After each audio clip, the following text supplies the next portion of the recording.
반갑습니다. 저는 광학사 정확하게 기술사를 예전에 공부했고 지금은 이제 한국예술종합학교 영상원하고 다른 몇 군데 대학에서 강의하고 있는 김명진입니다.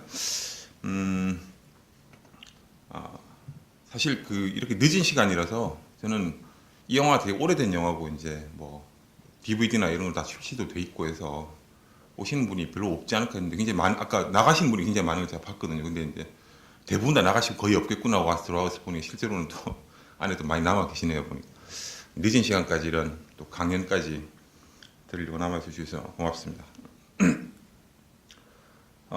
사실 이벤트 호라이즌의 영화는 뭐 오늘 보셨겠지만 이제 저도 아주 오래전에 이 영화를 봤고 이번에 이제 강연 때문에 새로 한번 어제 밤에 이제 봤는데 뭐 예전에 그냥 느낌이 그건 SF가 아니야 호러야 호러 이렇게 생각했던 게 역시 어젯밤에 다시 보니까 맞더라고요. 그래서 이제 역시 그런 영화였군. 근데 왜 또 이런 주제와 엮이게 됐을까를 생각을 해봤는데 결국은 이제 이 부분 때문에 아닐까 싶습니다. 그러니까 맨 앞에 보면은 이런 얘기가 나옵니다. 그러니까 올해가 2015년인데 2015년이 이제 뭐 사도가 에반게리온과 맞싸운 해뿐만 아니고 이제 달 기지가 최초로 건설된 해였고 1997년에 보기에는 그리고 이제 그로부터 한 17년 지나면 화성에서 유인 탐사 수준이 아니고 이제 거기도 말하자면 기지가 생겨서 화성에 있는 뭔지는 모르죠. 하여튼 유용한 뭐 광석 같은 걸 캐기 시작을 하고 2040년 되면 이제 유인 우주선이 해왕성까지 갈 수 있게 되고 뭐 2040 뭐 하여튼 그게 또 뭐 사라지고 그다음에 그걸 다 구조하기 위해서 또 해왕성에 또 가고 하여튼 이런 설정들을 기본적으로 가지고 있는데 제가 오늘 맡은 강의 내용은 이런 생각들 그러니까 사실 되게 익숙하죠. 그렇죠. 이제 뭐 달기지를 만들어야 된다. 뭐 화성에 사람이 가서 이제 물론 무슨 색깔 깃발일지 모르겠지만 깃발을 꽂게 된다. 그 다음에 더 나아가서는 이제 목성, 토성, 뭐 아니면 이제 그런 행성들의 위성 이런 데로 우리가 혹은 심지어는 이제 뭐 상상력에 따라서는 안쪽 내행성들로도 뭐 갈 수도 있다. 이런 상상력은 이제 언제 어떤 식으로 나타났는지 또 지금은 이제 우리는 이미 21세기에 살고 있으니까 사실 이런 타임라인들은 이제 요즘 나오는 영화들에서는 점점 뒤로 밀리고 있죠. 그래서 왜냐하면 우리가 지금 보기에 이 라인 이미 틀렸고 뭐 실현 가능성이 별로 없어 보이고 그래서 이제 요즘은 한 22세기 정도나 3세기 정도로 잡아야 사람들이 좀 보기에 그래 좀 그럴 법해 보인다 이렇게 생각을 하게 되기가 쉬우니까 근데 하여튼 당장은 뭐 별로 이런 게 뭐 실현될 것처럼 보이지가 않는데 이게 앞으로 그러면 얼마나 실제로 실현 가능한지 이런 것들을 한번 따져보도록 하겠습니다. 근데 이제 저는 역사를 공부했으니까 이런 질문들에 답을 얻으려면 저는 이전을 봐야 된다고 생각을 합니다. 그러니까 애초에 우주 탐사, 우주 개발이란 게 이제 어떤 맥락에서 어떤 이유에서 시작이 됐고 말하자면 이제 왜 시들해졌는지 그러니까 실제로는 이제 시들하죠. 한때 굉장히 열광했던 시기가 있었는데 이제 언제부턴가는 거기에 대해 상당히 사람들이 애들을 어릴 때 보면 이제 뭐 저희 집에 애도 이제 뭐 우주비행사 한테 꾸미고 막 그랬는데 이제 클면 클수록 이제 그게 굉장히 허무맹랑한 거라고 생각을 점점 하기 시작을 하거든요. 애들도 심지어는 그런 것들이 보면 이제 약간 그런 목표는 좀 약간 시들해졌다는 얘기인데 왜 그런지 또 그런 게 앞으로 뭐 바뀔 수 있는지 그런 것들을 좀 생각을 해보도록 하겠습니다. 사람이 이제 뭐 다른 천체 제일 가까운 거는 제일 쉬운 게 달이고요. 그다음에 다른 천체 태양계 있는 다른 행성들 혹은 더 멀리 있는 별들로 갈 수 있다 이런 식의 생각들은 사실 굉장히 뿌리가 깊은 얘기고 고대 설화나 뭐 전설이나 아니면 이제 뭐 신화 같은 얘기들이 많이 나오고 있죠. 그렇죠. 근데 그런데 나오는 얘기들은 대체로 보면은 굉장히 환상적인 얘기들이라서 과학적으로 보면 전혀 뭐 실현 가능성이 없습니다. 뭐 새들을 뭐 수백 마리 잡아가지고 다리에다 줄을 붙들어맨 다음에 그 끝에 줄을 잡고 뭐 올라가자라든지 아니면 뭐 새벽 이슬을 왕창 모아서 그걸 병에 넣으면 그게 둥실둥실 뜨기 때문에 그걸 잡고 달까지 가자든지 아니면 뭐 밤에 꿈을 꾸면서 이제 달에 실제로 갔다 오는 거를 뭐 한번 해보자든지 이런 것들인데 19세기쯤이 되면 19세기는 이제 과학의 시기고요. 쥘 베른 소설 같은 게 그런 정신을 가장 잘 담고 있죠. 그렇죠. 19세기는 과학의 시기고 세기고 이제 말하자면 그 시기가 되면은 이른바 드리머 뭐라고 불릴 만한 사람들 우주 비행을 좀 이제 과학적으로 꿈꾸기 시작한 사람들이 나타나기 시작을 합니다. 19세기 말 20세기 초 정도 되면 그런 사람들이 이제 뭐 러시아의 치올콥스키나 미국의 고다드는 20세기 사람이죠. 그다음에 독일의 헤르만 오베르트 이런 사람들이고 이런 사람들은 이전에 그런 이야기책이나 나오는 그런 얘기 말고 정말 현실적인 수단을 써가지고 과학적인 법칙에 어긋나지 않는 그런 우주 여행이라는 걸 꿈꿨고 이런 사람들 대체로 볼 때 이제 줄 베른 소설 베른이 이제 1865년에 냈던 지구의 달까지 이런 소설 대포알 타고 사람이 달까지 갈 수 있다 이런 얘기는 허무맹랑하긴 하지만 최소한 과학 법칙에 어긋나진 않아요. 그런 것들은 탈출 속도를 얻어서 갈 수 있다 이런 얘기들 자체가요. 혹은 이제 뭐 H. 웰즈의 소설 같은 것들 뭐 우주전쟁이나 뭐 달에 간 최초의 사나이 뭐 이런 소설들 같은 것들을 영향을 많이 받았습니다. 이런 사람들 간단하게만 살펴보자면은 치올콥스키는 이제 우리가 무중력 상태로 갔을 때 어떤 일이 생기는지를 이론적으로 처음 논의했던 사람입니다. 그러니까 무중력 상태로 가면은 뭐 모든 물체의 무게가 없어지고 이제 뭐 손바닥 위에다가 몇 톤씩 되는 쇳덩어리 올려놔도 전혀 무겁지 않고 뭐 바늘 위에 발을 딛고 서도 뭐 발에 찔리지 않고 하여튼 뭐 그런 무중력 상태 어떤 일이 생기는지를 이론적으로 논의를 했고 지구로부터 벗어나기 위해서는 어떤 속도를 얻어야 되는지 이런 것들을 계산식을 제시를 하고 지구로부터 탈출할 수 있는 수단으로 이제 이른바 반작용 기계라고 불렀던 로켓을 수단으로 제시를 했습니다. 그리고 이제 우주공간에 나가면 공기가 없으니까 산소도 싣고 가야 되고 공기도 근데 싣고 가야 되고 그래서 액체 추진제를 사용한 로켓을 가지고 우리가 특히 그거를 탈출 속도를 얻기 위해서 일종의 로켓 기차를 만들어서 그러니까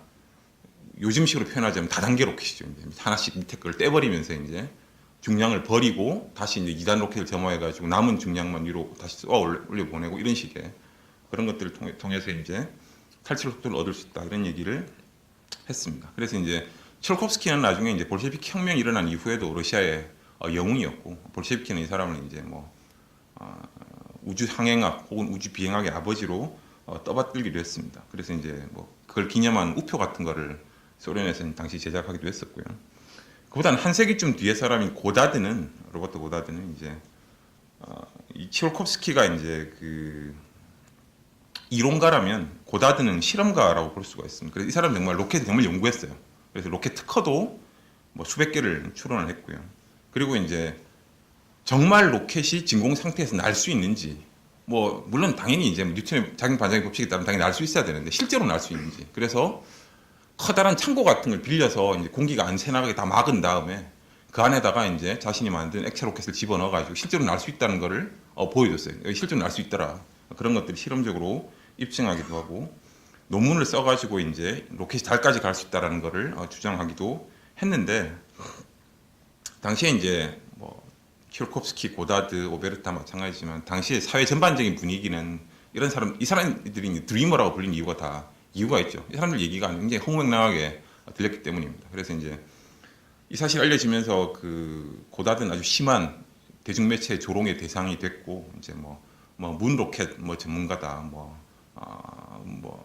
그래서 가령 당시에 이 논문이 나온 직후에 뉴욕 타임즈에 이제 사설이 실려가지고 그런 얘기를 했습니다. 이 고다드는 분명히 중학교나 고등학교를 제대로 안 나온 게 분명하다. 왜냐하면은 학교를 제대로 똑바로 다녔으면은 과학적으로 우리가 달에 갈 수 없다는 걸 당연히 알고 있어야 되는데 그런 걸 모르고 있는 거 보니까 얘는 말하자면 학교를 제대로 안 다니고 이런 식의 이제 조롱의 대상이 되기도 했고 나중에 이제 이런 일이 있은 다음부터 내성적인 고다드는 완전히 대중 앞에서 사라지고 연구 결과를 발표도 안 하고 실험도 공개도 안 하고 아무것도 안 합니다. 그래서 이제 고다드는 실제로는 이후 세대의 이론가나 실험가들에 미친 영향이 별로 없어요. 왜냐하면 이제 아무도 그 내용을 잘 알지를 못했기 때문이죠. 실제로 특허를 출원하긴 했지만 뭐 그 외에는 뭐 자신의 작업을 공표하거나 별로 그러질 않았습니다.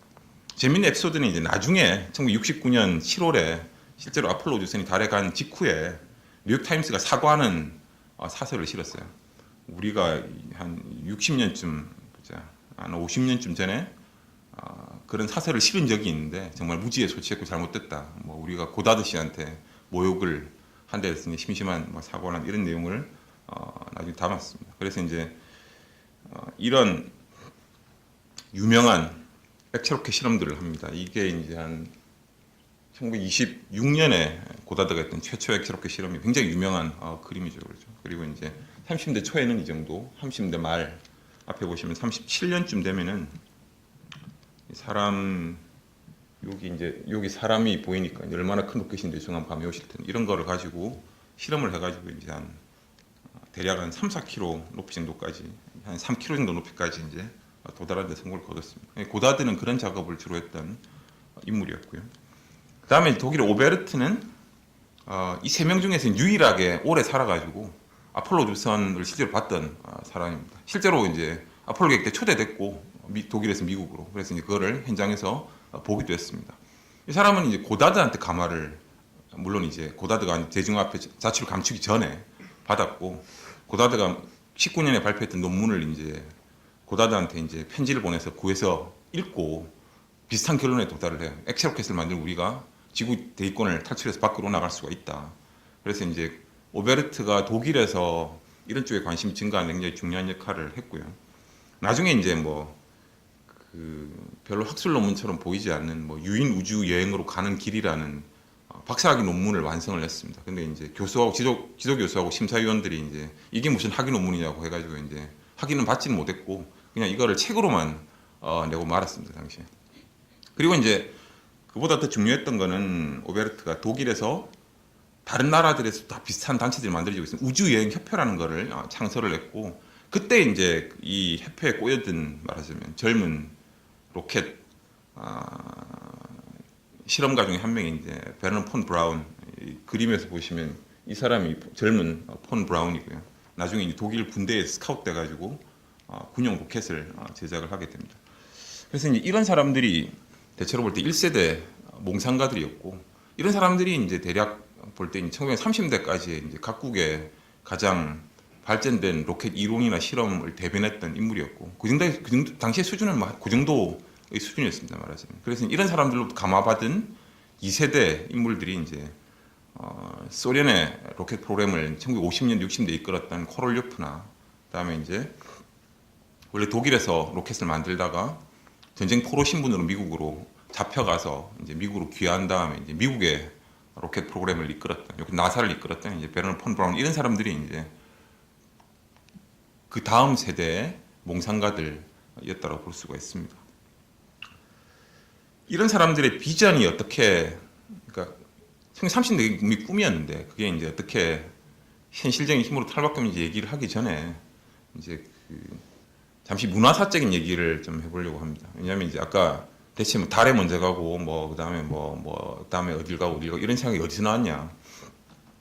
그런 생각을 처음에 낸 사람들은 이제 20세기 초반에 대체로 한 20년대 30년대 사이에 각 나라에 만들어진 우주여행협회, 항성관 여행협회 이런 제목을 가진 아마추어 로켓 단체들에서 유래가 됐습니다. 그러니까 이 사람들은 수가 굉장히 적었고요. 사회 전반적으로 볼 때는 굉장히 허무맹랑한 주장을 하는 사람들로 치부됐고 따라서 그런 사람들일수록 이제 대체로 볼 때 자기들끼리만 모여가지고 이제 실험을 하거나 아니면 동아리를 구성하거나 이렇게 하기 쉬운데 실제로 이제 각 나라들의 당시에 우리가 생각할 수 있는 대부분의 나라들이 이런 협회가 다 생겼습니다. 영국, 프랑스, 독일, 러시아, 소련이죠 이제 그때는 미국, 이탈리아 다 있었습니다. 다 비슷비슷한 제목을 가진 단체들이 다 있었고 우주여행협회, 항성관 여행협회, 우주비행협회 이런 것들이 다 있었고요. 이 사람들은 이제 어떤 생각을 갖고 있었냐면은 19세기를 한때 풍미했던 이제 모험과 탐험이 끝났다. 지구상에서는 우리가 안 가본 데가 없다. 20세기 초가 되면은 북극점, 남극점도 다 가봤고 세계 제일 높은 산은 아직 못 가봤지만 하여튼 높은 산도 웬만한 데는 다 가봤고 아프리카니 이런데 한때 지도상에서 보면 하얗고 안에 뭐 있는지도 모르는 이런 지역들도 다 가봤고 그러니까 지구상에 더 이상 이제 아마존이든 아프리카든 오지나 이런 것이 존재하지 않고 다 이제 문명의 손길이 스며들어가지고 이제 그런 거 존재하지 않고 따라서 이제 지구상에서 우리가 더 이상 모험이나 탐험을 할 곳이 없고 그 정신을 이어가려면 어디로? 지구상에서 없으니까 밖으로 나가는 수밖에 이제 없겠죠. 그래서 새로운 모험과 탐험의 대상으로 이제 우주 공간을 상정하기 시작했습니다. 그래서 이 사람들은 이제 1930년대 대체로 볼 때 그런 비전들을 우리가 보기에 굉장히 익숙한 이런 비전들을 제시를 하기 시작을 합니다. 그러니까 이 사람들이 1930년대 제시한 비전은 이런 거예요. 일단은 거대한 로켓을 만들어야 되고요. 엄청나게 거대한 로켓을 만들어야 되고, 그 다음에 이제 중간 기착지로 우주 정거장을 지구 대기권 상에다가 띄워놔야 돼요. 일단은 여러 개 이제 우주선을 보내가지고 부품을 조립해서 이제 우주 정거장을 만들고, 거기서 이제 지구 대기권을 너무 거대한 로켓이 한 번에 나가기는 어려우니까 거기서 이제 더 멀리까지 갈 수 있는 우주선을 조립하고, 그다음에 이제 뭐 제일 가까운데 일단 달부터 한번 가보고, 그게 가능해지면 이제 뭐 금성이나, 당시에는 아직까지는 금성이 무지하게 뜨거워서 우리가 갈 수 없다는 사실을 모를 때고요. 1930년대만 해도. 그래서 이제 금성도 한번 가보고, 화성 이런 데도 가보고, 그다음에 이제 더 먼 곳, 더 먼 곳으로 가기 전에 그런 곳, 달, 금성, 화성에는 이제 연구 기지를 설치를 하고요. 그 다음에 이제 더 멀리 있는 외행성들, 목성이나 토성이나 그 위성, 심지어는 천왕성, 명왕성까지 가보고, 그 다음에 이제 뭐 궁극적으로는 뭐 언제 그럴 일이 생길지 모르겠지만 이제 뭐 태양계 안에 있는 뭐 희망컨대 지적인 생명체, 혹은 이제 더 바깥에 있는 지적인 생명체 접촉, 이런 게 이제 당시 사람들이 우주여행 지지자라고 불릴 만한 사람들이 가졌던 미래에 대한 비전이었습니다. 대체로 볼 때. 20세기 초까지만 해도 화성인이 산다는 식의 생각은 되게 흔했고, 지식인들이나 과학자들 사이에서도 이런 식의 생각들이 대부분의 사람들은 그냥 뭐 재밌고 별로 근거는 없지만 그냥 재밌는 얘기라고 생각했지만, 이 사람들은 그걸 굉장히 강하게 이제 믿고 있었던 셈이죠. 근데 이제 이게 중요한 거는 1930년대 맥락에서는 전혀 이제 그 허무맹랑한, 아까 이 단어를 자꾸 반복할 수밖에 없는 게 실제로 이제 당시 사람들이 보기엔 그랬는데, 1930년대 전 세계에서 가장 발전된 로켓 프로그램을, 근데 실제로 로켓 실험을 하던 사람이 미국에 있던 고다드인데, 고다드는 아직 이제 고다드가 만든 제일 큰 로켓은 30년대 말에 한 3km쯤 올라갈 수 있어요. 그러니까 대기권 바깥으로요. 이제 그러니까 실제로 이제 그게 대기권 바깥으로 올라가면 뭐 한 수십 킬로 혹은 수백 킬로 이상 올라가야 되는데, 그 정도 로켓밖에 없는 상황에서 뭐 우주 정거장이었저고 거대한 로켓이었저고 뭐 달하고 수성, 뭐 금성 화성이었저고 뭐 이제 연구 기지가 어쩌고 이런 얘기들 이미 하고 있었다는 거죠. 사실 그런 비전은 굉장히 뿌리가 깊은 겁니다. 실제 우리가 가지고 있는 그 비전, 우리가 이제 이런 순서가 되게 당연해 보이는 그 순서들도 실제로 물적인 토대가 전혀 없을 때 나온 것들이죠. 당시 사람들은 50년대, 30대, 40대, 50대까지도 그러니까 이런 생각이 터무니없다라고 생각했습니다. 우주여행은 뭐 물론 SF 애호가들, 당시 펄프 SF 매거진 같은 거 즐겨보는 사람들이 보기에는 뭐 우주여행은 재밌긴 한데, 뭐 애들이 좋아하는 TV 혹은 라디오 뭐 프로그램 같은 걸 봐도 이제 뭐 우주여행 이런 게 나오기도 하고 그렇게 하는데, 근데 그게 뭐 되겠냐 이런 식의 생각이 많았고, 그거는 이제 뭐 리얼한 것이 아니고 팬시풀한 거다, 머릿속에 공상에 가까운 이런 거다라고 생각을 했습니다. 가령 제가 좀 재밌는 여론조사 하나 찾았었는데, 1949년에 이제 그 20세기 아니 21세기가 50년 남은 시점에 미국 갤럽에서 이제 일반 미국 국민들 대상으로 설문조사를 했습니다. 그래서 이제 2000년쯤 되면은, 우리도 요즘 그런 걸 많이 하죠. 뭐 2050년, 2100년 되면 뭐가 되겠냐. 사실 제가 뭐 뭐 초등학교 다니던 80년대도 뭐 그런 식의 조사를 많았던 걸로 기억나는데, 2000년까지 과학이 또 기술이 엄청나게 발전하면 뭐가 되겠냐 이런 식의 설문을 했습니다. 당시 사람들이 이제 답변한 걸 보면 되게 재밌는데, 2000년이 되면은 암이 완전히 정복될 거다 이런 사람이 88% 정도 됐습니다. 당시에. 잘 아시다시피 우리는 암을 전혀 정복을 못했을 뿐더러 암은 사실 더 그 시기보다 이제 두려움의 대상이 되는 중요한 질병이고요. 그다음에 이제 원자력으로 구동되는 기차와 비행기를 타고 다니게 될 거다 우리가. 사실 이건 암 치료보다 더 황당한 얘기인데, 이게 이제 2000년간 실현 가능할 거라고 믿었던 사람이 63%입니다. 1950년대는 핵의 시대였고요. 이제 말하자면 뭐 핵 유토피아에 대한 다양한 비전들이 나오고 있었고, 뭐 그런 사회적 상황의 일부라고 생각하시면 되겠죠. 근데 이제 이 사람들 중에 2000년까지 사람이 로켓 타고 달에 갈 거라고 믿는 사람이 얼마인지 아세요? 그 사람들은 15%밖에 안 됐습니다. 당시에. 그러니까 1949년에요.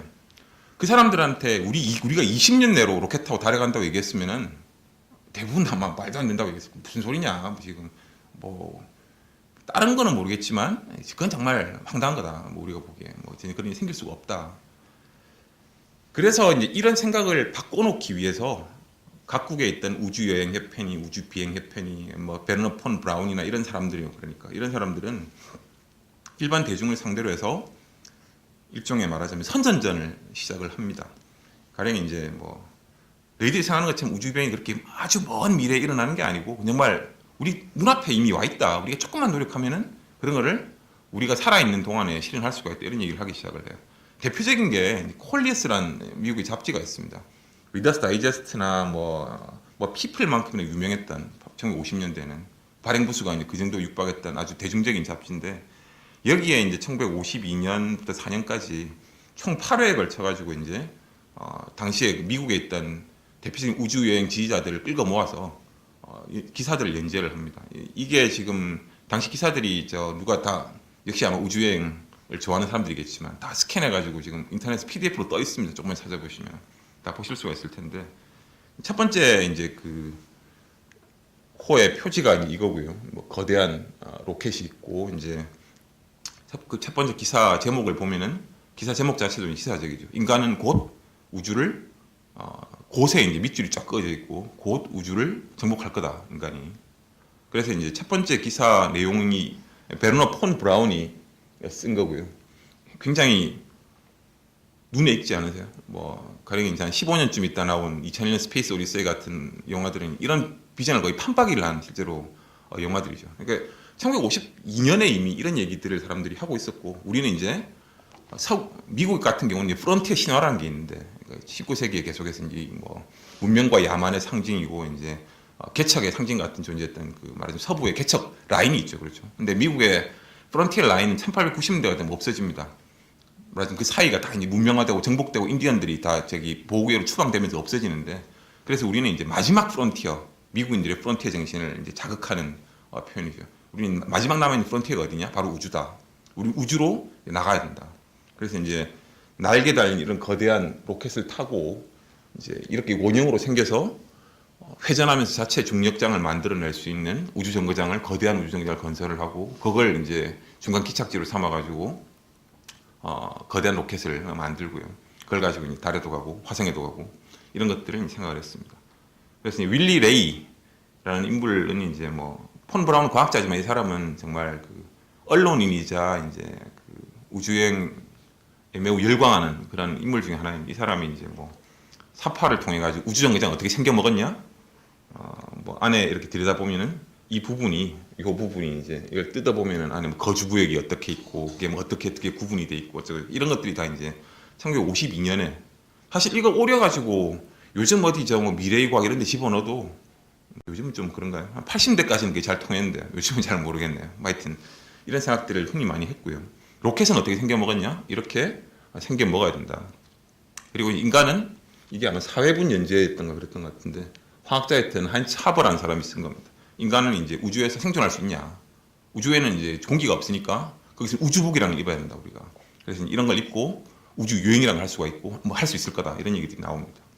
그래서 이런 것들을 통해서 사람들이 이제 우주여행에 대한 물론 여전히 팬시풀하지만 그래도 이게 조만간 실현될 것 같은 얘기를 전해 듣기 시작을 하고 거기에 이제 힘을 보탰던 게 이제 월트 디즈니도 이제 우주 여행에 아주 열광했던 인물 중에 하나였고요. 월트 디즈니가 당시에 ABC TV 프로그램에 자기가 새로 만들던 미국의 디즈니랜드가 개장한 게 1955년입니다. 그래서 이제 새로 개장한 디즈니랜드를 홍보하기 위해서 이제 미래의 세계라는 TV 시리즈를 당시에 만들고 있었는데 그 중에 일부로 베르너 폰 브라운을 데려와가지고 세 편의 일종의 다큐멘터리 같은 걸 만들어요. TV 프로그램을. 거기서 이제 윌리 레인이 뭐 베르너 폰 브라운이 이런 사람 데려와서 앞서 콜리어스에 나왔던 그런 비전들을 반복합니다. 그걸 이제 동영상으로 반복하는 거죠. 이제 우리 우주에 나가면 어떤 일이 생기고 우리 어떻게 하면 우주로 나갈 수 이런 얘기들을 하기 시작을 해요. 그래서 이런 노력의 결과로 미국 내 여론은 아주 빠른 속도로 변했습니다. 실제로. 1949년만 해도 인간이 50년에 로켓 타고 달에 간다는 사람이 15%밖에 안 됐는데 딱 5년 지나면은 그 사람이 이제 거의 한 38%까지 늘어나고요. 다시 2년이 지난 다음에 소련의 스푸트닉을 발사한 직후에 그러니까 한 3년쯤 지난 다음이군요. 다시 조사를 해보니까 25년 내로 간다는 사람이 물론 이것도 많이 틀렸죠. 57년이면 12년밖에 안 남았을 때니까요. 41%로 늘어납니다.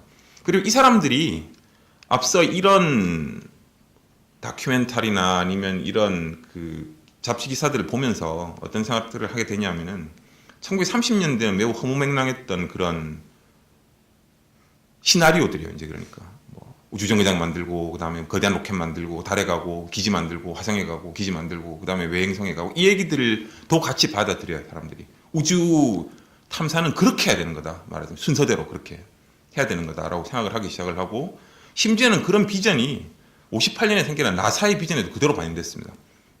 실제로 나사가 그런 식으로 이제 우주 탐사를 해왔습니다. 그러니까 지금까지 대체로 볼 때 단 하나의 예외가 있었는데 우주 정거장만 뒤로 미뤘어요. 왜냐하면 원래는 거대한 로켓 우주선 만들고 우주 정거장을 먼저 만들고 원래 순서에 따르면 그 다음에 달에 가야 되는데 미국 같으면은 이제 케네디가 60대 말까지 달에 간다고 미리 큰 소리를 쳐놨기 때문에 일단 달에 먼저 가야 됐어요. 급하게 할 수 없이.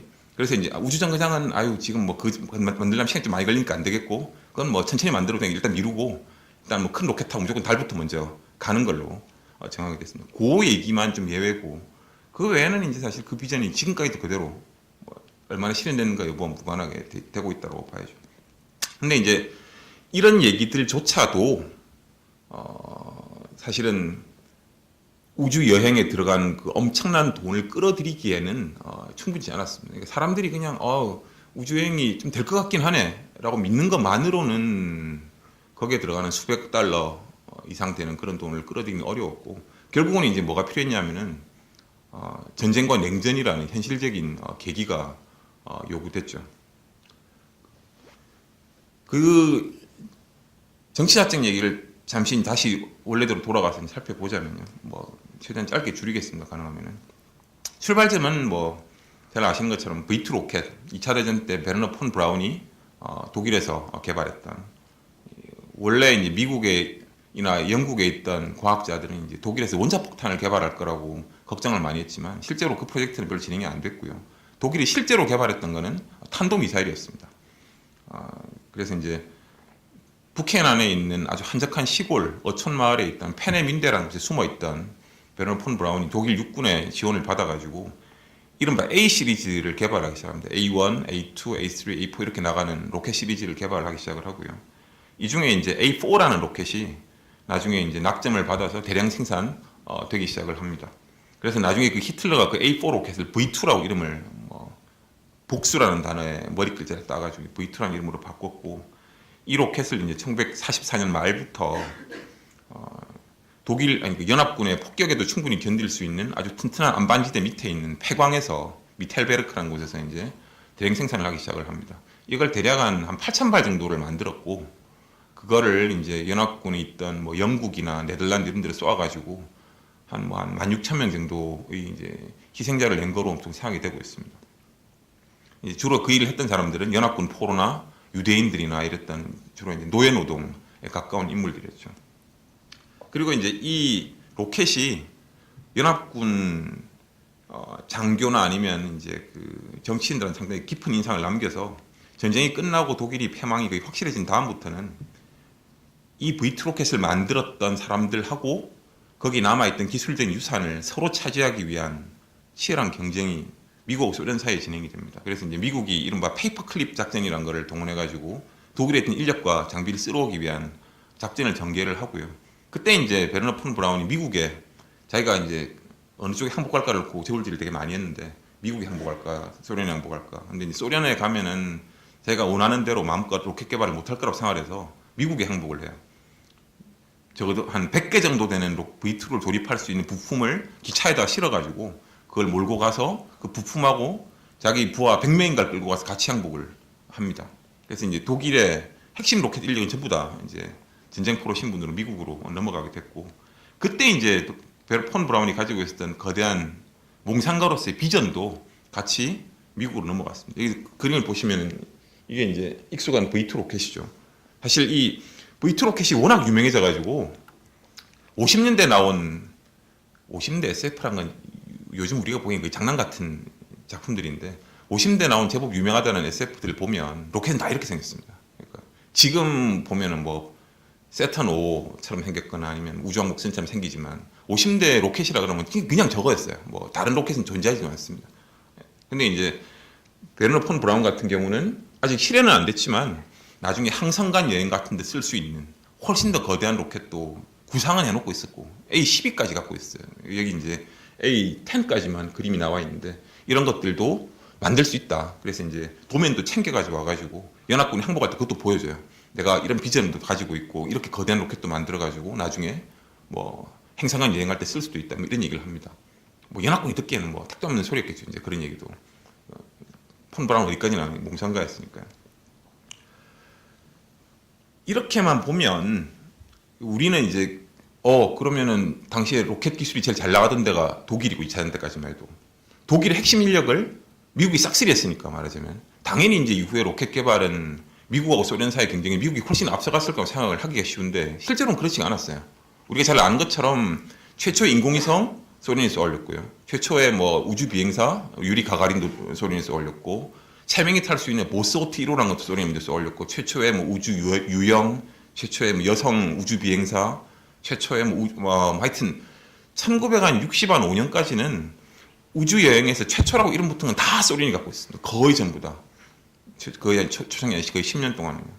그럼 왜 그랬을까? 왜 처음에 분명히 뒤쳐졌고 늦게 와가지고 이제 그 하급 인력하고 약간 남아 있는 찌끄러기 이제 말하자면 도면만 가져갔던 소련이 더 성공을 거뒀을까? 그거는 이제 냉전 시기의 원자폭탄과 연관이 있습니다. 그러니까 소련 입장에서 볼 때는 미국만 원자탄을 가지고 있고 그걸 또 히로시마하고 나가사키 실제로 떨어뜨려 썼고 우리는 원자탄 안 갖고 있기 때문에 소련에서 보기에는 우리는 지상군이 압도적으로 많지만 쟤들이 우리한테 원자폭탄을 떨어뜨리기 시작하면은 쟤들하고 우리하고는 이제 잽이 안 된다고 생각을 하게 돼요. 그래서 이제 스탈린 같은 경우는 전력을 다해가지고 원자탄을 개발하는 프로젝트를 진행을 하면서 미국 안에 있던 스파이들이 보내온 정보를 이용해가지고 이제 원자탄 개발에 나서면서 한편으로는 뭘 하냐면은 원자폭탄만 있고 그걸 미국 땅에 떨어뜨릴 수가 없으면 의미가 없으니까 그거를 아주 멀리까지 날려보낼 수 있는 딜리버리 시스템이요. 그러니까 요컨대 이제 폭탄을 적국에 떨어뜨릴 수 있는 그런 장거리 로켓을 개발하는 과정을 총력을 기울이기 시작을 합니다. 그래서 이제 세르게이 코롤레프 같은 사람이 원래 소련의 그 우주여행 협회 이런 데서 있던 아마추어 로켓 뭐 개발 이런 걸 하던 사람이었다가 스탈린 그 30대 말에 이제 한번 숙청당해가지고 지식인 숙청할 때 뭐 굴락에 한 6년인가 가 있다가 강제 수용소에 이제 그러다가 이제 2차 대전 직후에 복권돼가지고 왜냐하면 소련 입장에서는 빨리 장거리 로켓을 만들어야 되니까 코롤레프를 복권시켜서 로켓 개발에 투입을 시킵니다. 그래서 이제 아주 급박하게 장거리 로켓을 개발을 하기 시작을 하죠. 그래서 49년 되면 이미 과거에 독일의 기술 수준을 뛰어넘었고요. 54년부터는 한 10,000km 이상 날아갈 수 있는 굉장히 사정거리가 긴 로켓을 개발하는 과정을 시작을 합니다. 그래서 이제 그 ICBM을 개발하는 과정에서 사실은 그 애초에 그런 걸 하려고 시작한 게 아니고 일종의 부산물로 코롤레프 같은 인력이 가지고 있었던 우주 개발에 대한 꿈이 말하자면 부활하게 됩니다. 또 그게 또 타이밍도 좋았던 게 코롤레프가 이제 ICBM을 개발을 하면서 그러니까 그 요즘 그런 얘기를 많이 하죠. 로켓하고 미사일이 다른 게 뭐냐? 별로 없습니다. 그러니까 실제로 장거리 미사일은 어차피 대기권 바깥에 나갔다 들어와야 되기 때문에 올라갔다가 내려오면서 물론 이제 미사일은 재진입할 때 열을 견뎌야 되니까 또 다른 뭔가가 필요하긴 하지만 실제로는 대기권 바깥에 나갔을 때 뭔가를 놓고 오면은 인공위성을 거기다 띄워놓고 오는 셈이 되는 거거든요. 그러니까 실제로 이제 ICBM을 가지고 약간만 개조하면 바로 인공위성을 발사하는 데 쓸 수가 있고 코롤레프가 그걸 당 지도부에 건의했을 때 당 지도부 보기에 이제 이거는 소련이 자본주의 국가들보다 기술적으로 우월하다는 선전에 아주 괜찮은 소재거리로 쓸 수 있다고 판단이 돼가지고 실제로 소련에서 기대했던 것보다 선전 효과가 너무 컸죠 당시에 이제 그러니까 소련에서는 별로 기대도 안 했고 당시 그 스푸트닉을 쏘아올린 다음에 이제 당 기관지 프라우다 같은 데는 그게 뭐 일면 하더니 조그맣게 기사가 났는데 우리가 인공위성을 쏘아올렸다. 근데 다른 나라들 미국 같은 데 가면은 그게 일면에 그냥 대문짝만하게 크게 나와가지고 이제 소련에서 우리가 못하던 ICBM도 가지고 있었고 우리가 안 갖고 있는 인공위성도 먼저 쏘아올렸다. 그런 위기의식이 막 생겨나기 시작을 합니다. 그래서 1957년 8월에 소련의 ICBM 실험이 공식적으로 성공을 거뒀고요. 이게 이제 R7이라는 로켓이고 보시면 아시겠지만 지금 소련이 가지고 지금 러시아죠. 러시아 가지고 있는 소유주 우선하고 거의 똑같습니다. R7은 소유주의 아주 마이너한 전 버전이라고 생각하시면 맞고요. 그러니까 R7은 아주 약간 개조한 게 오늘날의 소유주 로켓에 가깝습니다. 이게 굉장히 말하자면 시대를 앞서간 로켓이라고 보실 수 있을 겁니다. 이거 추력도 엄청나게 크고 당시 미국에 있던 로켓들에 비하면은 이게 이제 경도 100도를 날아서 태평양까지 날아가는 데 성공을 거두고 다음에 이제 코롤레프의 그 제안이 받아들여져가지고 인공위성을 발사하기로 하고 10월 4일 날 스푸트닉을 실제로 이제 발사를 하는데 성공을 거둡니다. 요 끝에다가 이제 똑같은 미사일이죠. 근데 끝에 이제 핵탄두가 아니고 인공위성을 집어넣어서 이런 이제 한 80kg짜리 공을 집어넣어서 요 안에는 이제 아무것도 없습니다. 쇳덩어리고 이제 비퍼만 있습니다. 비퍼. 0.3초에 한 번씩 삑삑 소리 내는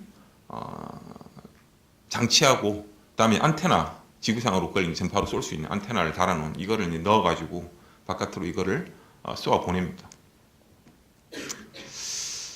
미국은 이제 말하자면 뒤통수를 맞은 셈이 됐죠. 왜냐하면 미국은 상당히 오랜 기간 동안 핵심적인 독일의 인력을 가지고 있었음에도 불구하고 로켓 개발을 별 신경을 많이 안 쓰고 있었어요.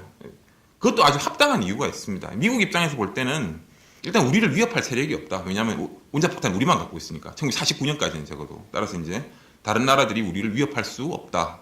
이런 게 하나의 전제가 있었고 또 하나는 이제 뭐가 있었냐면은 소련과 미국의 중요한 다른 점이 소련은 미국 주위에 미국은 일종의 뭐 대륙이긴 하지만 거의 섬과 같은 존재라서 미국 주위에 미국을 공격하기 용이한 그런 거점이 없어요, 실제로. 나중에 쿠바가 공산화되면 그게 생깁니다. 근데 그게 생기기 전까지 없었고요. 반면에 미국은 터키에도 미군 기지가 있었고요, 당시에. 쿠바 핵미사일 사태 이후 없어졌지만.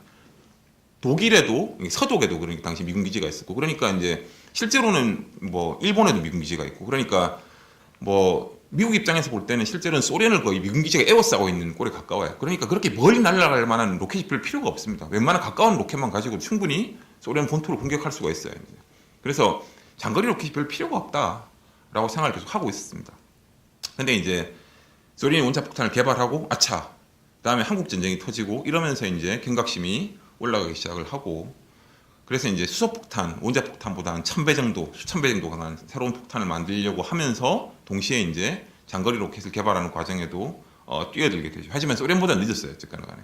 소련만큼 급박하지는 않았습니다. 소련은 다른 수단이 전혀 없고 오로지 ICBM에만 의존을 해야 되는 상황이었기 때문에 그렇습니다. 그런 상황에서 이제 스푸트닉이 발사됐고요, 소련에서. 소련에서는 원래 그 정도의 효과를 기대를 안 했지만 그게 미국 사회를 너무 크게 흔들어 놔가지고 미국이 아주 중대한 변화나 대응을 하지 않으면 안 되게 됐죠. 제가 이제 이런 강연을 할 때마다 항상 이 사파를 보여드리는데 이게 이제 스푸트닉이 발사된 직후에 미국의 이제 세크라멘토 비라는 신문에 실린 사파입니다. 보시면 이제 여기 레서 네이션 요컨대 이제 못 사는 나라들이요. 제3세계 국가들이 있고 제3세계 국가 당시엔 제3세계 국가들은 막 독립해가지고 이제 국제사회에서 신흥 세력으로 이제 떠오르고 있었는데 이 사람들은 이제 사회주의도 아니고 공산주의도 아닌 제3의 노선을 말하자면 이제 표방하고 있었죠, 그렇죠. 그래서 이제 미국이나 소련이나 다 얘들을 우리 편으로 끌어들여가지고 국제사회에서 이제 세력을 키우는 거를 목표로 하고 있었는데 미국도 그렇고 소련도 그렇고 서로 이제 제3세계 잘 보이기 위한 그런 노력을 기울이고 있었던 셈이죠. 근데 이제 이 소련이고 미국입니다. 잘 보시면. 근데 이제 미국에서 꽃을 들고 와가지고 환심을 하려고 하는데, 근데 이제 여자한테 구애하려고 하죠. 구애하려고 하는데 소련에서 이제 뭐라고 하는 거 아니 스푸트닉을 가리키면서 우리 말고 누가 당신에게 달을 따줄 수 있겠어 이렇게 얘기를 하는 겁니다. 그러니까 인공위성은 일종의 달이고 그 흔히 하는 그 사탕발림 같은 얘기인데 연애할 때 하는. 근데 이제 그 얘기가 인공위성 시대에 이제 투사된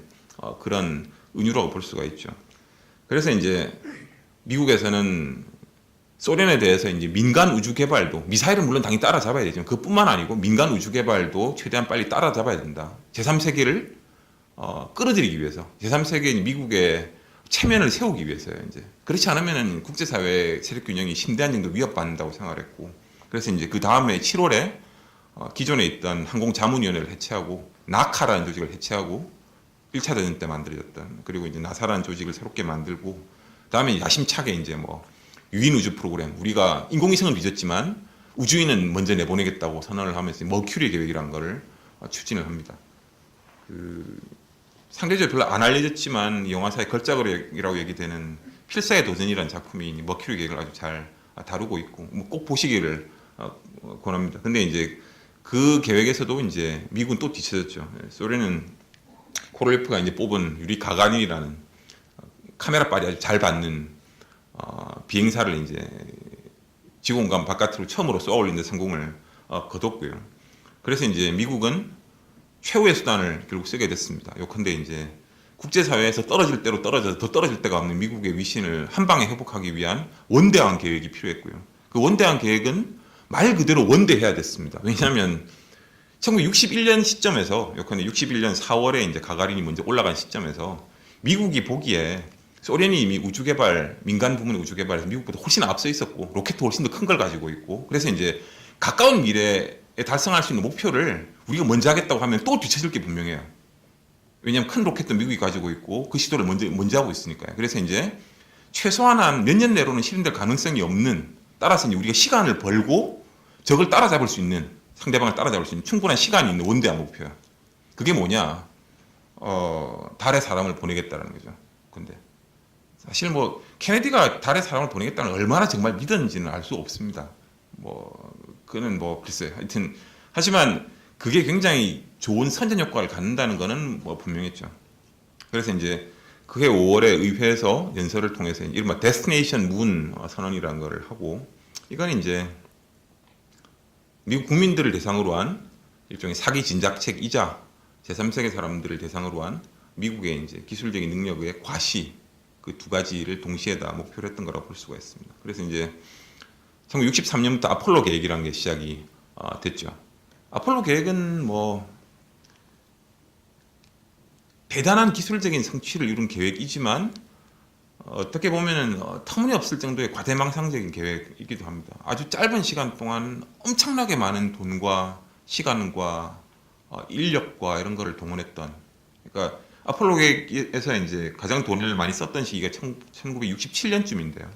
아폴로 계획의 이제 지출의 정점이 그때였는데, 그때 연방 정부, 미국 정부 예산의 4%를 아폴로에다 썼습니다. 정부 예산의 4%요. 그러니까 뭐 요즘 이제 뭐 국가 GDP의 뭐 3%를 과학기술 R&D에 쓰자 이런 식 얘기를 뭐 계속 하는데, 그게 안 돼가지고 뭐 하여튼 뭐 목표를 올리자 말자 이런 얘기 계속 하는데, 그냥 국가 예산 4%를 프로그램 하나에 다 집어넣었다는 거예요. 말하자면 그 돈이 어느 정도냐면은 대략 당시 돈으로 한 250억 불 정도 됩니다. 아폴로 계획에 들어간 돈이 250억이면 한 요즘 화폐 가치로는 한 1,400억 불 정도 될 겁니다. 대충 아마. 그러니까 뭐 한 150조 정도 되겠죠 아마. 그거를 이제 아주 짧은 시간 동안 돈을 집어넣었고요. 그래서 이제 실제로 성공을 거뒀죠. 이 로켓 자체도 뭐 이 로켓이 높이가 107m거든요. 그러니까 끄트머리 탑까지 합치면 그렇습니다. 그러니까 107m면은 뭐 한 35층 건물 정도 높이 정도 돼요. 하여튼 뭐 엄청난 로켓. 또 이제 하여튼 이런 걸 만들기 위해서 수만 개의 하청업체들이 동원되고 수십만 명의 인력이 동원되고, 그러니까 불과 한 24명을 이제 달에 보내기 위해서 그 엄청나게 많은 사람이 실제로 동원된 프로젝트였고요. 그래서 이제 아폴로 8호가 달을 먼저 한번 10번 선회하고 돌아와가지고 이 사진을, 유명한 얼스라이즈라는 이 사진을 찍어왔고, 이 사진은 뭐 실신대 이후에 환경운동을 태동시키는 데 중요한 역할을 했다고 얘기를 많이 하는데요. 그리고 이제 아폴로 11호가 이제 뭐 워낙 유명한 사진들이니까 제가 몇 개를 껴 넣어봤습니다. 달에 착륙에 성공을 거뒀고, 그리고 난 다음에 사람들은 급격히 이제 관심을 뭐 달뿐만 아니고 모든 종류의 유인 탐사에 대해서 관심을 잃기 시작했습니다. 애초에 아폴로 계획 자체가 장기적인, 그러니까 뭐 우주 탐사 이런 걸 목표로 두고 시작된 게 아니고 오롯이 소련을 이기기 위해 시작된 거였기 때문에 엄청나게 많은 돈을 들여가지고 이제 대중적인 스펙타클을 몇 개 만들었고, 또 소련도 실제로 이겼으니까 이제 더 이상 할 필요가 뭐 있겠냐.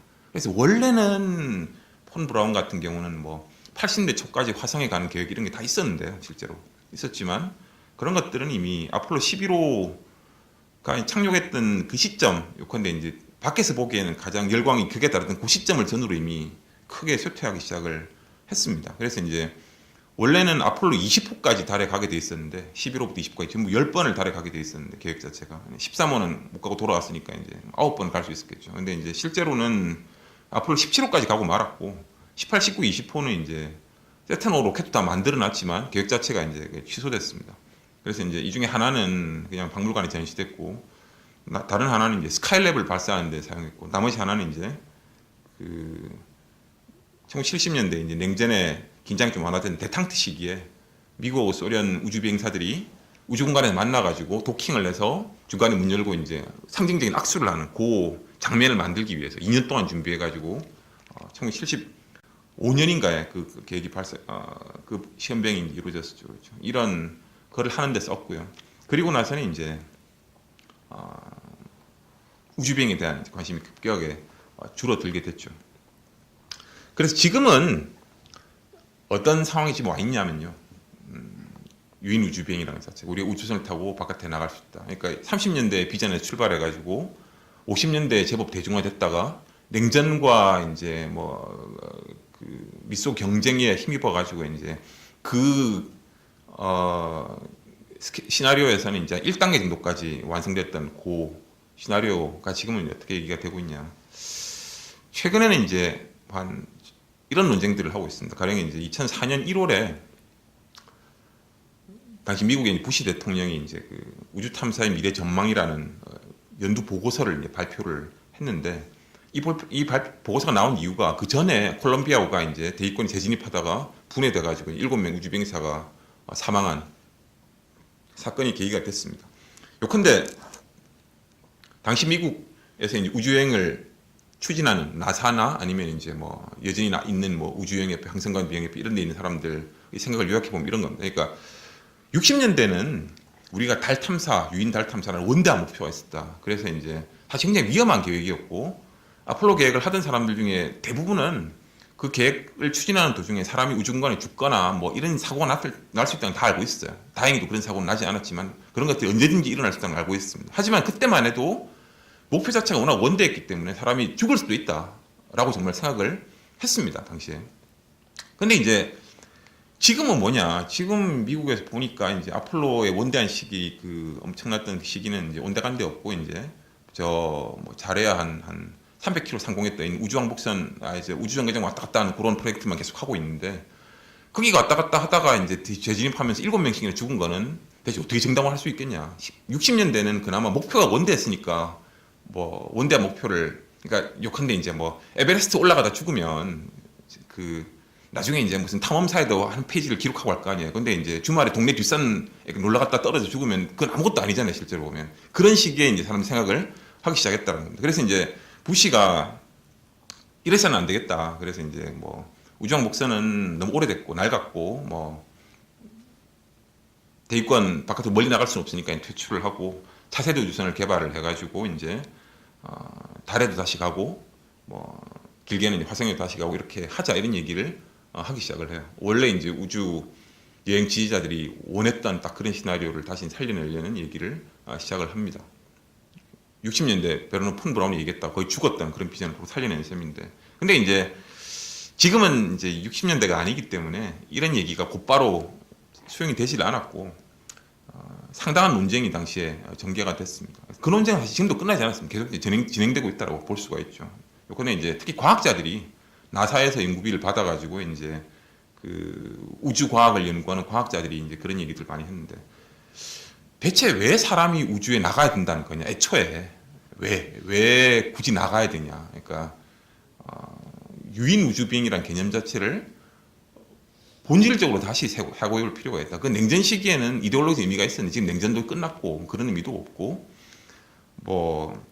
그리고 이제 수십 년간에 걸친 유인 우주 비행의 경험이 쌓인 결과로 우리가 이제 이전에 비해서는 많은 걸 다 알게 됐는데, 실제로 우리가 그동안 축적해 놓은 지식을 보면은 우주 공간은 인간에게 별로 우호적이지가 않다. 그러니까 예를 들면 이제 무중력 상태에서 오래 사람이 머물러 있으면은 뼈도 약해지고 칼슘이 뼈에서 다 빠져나와가지고 이렇게 다시 지구로 돌아와도 생활할 수 없게 되거나, 실제로 예전에 미르 같은 데서 2년씩 있던 사람들은 처음에 오면 서지도 못해요. 그래서 이제 상당히 오랜 기간 치료를 받아야지 다시 정상적인 생활을 할 수가 있는데, 무중력 상태의 문제나, 그러니까 화성 같은 데를 갔다 오려면 한 몇 년씩 무중력 상태에서 아마 있어야 될 거로 추정이 되는데요. 그 문제나 아니면 이제 그 코스믹 레이, 태양에서 주로 날라오는 이제 우리 눈에는 안 보이지만 또 지구상에 있으면 우리가 이제 대기권이나 지구 자기장이 막아주지만 나가면 필연적으로 맞아야 되는 방사선이나 아주 미세한 입자들이에요. 이제 그런 것들이 이제 사람의 몸을 막 뻥뻥 뚫고 지나가면서 이제 암을 일으키거나 하는 것들은 어떻게 할 거냐. 그런 문제도 있고.